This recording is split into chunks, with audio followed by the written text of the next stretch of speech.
So just want to do a follow-up to the smoke flight, and it's about 5 days later, and this smoke is still in the air.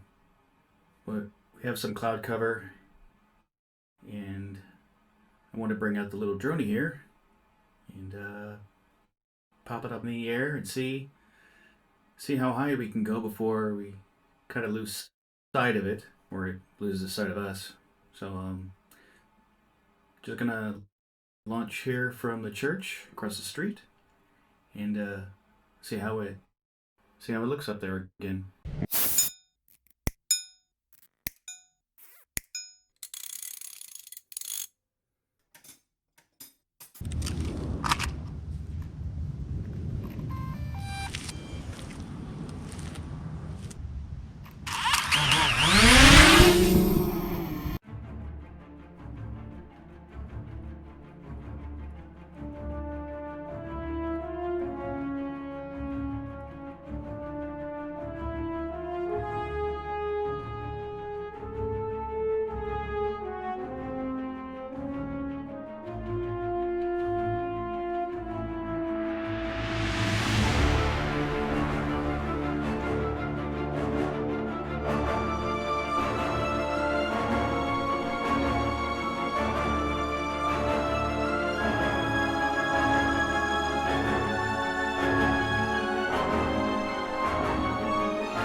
As far as I can tell on the video, it's, man, 2 miles. That's pushing it, maybe.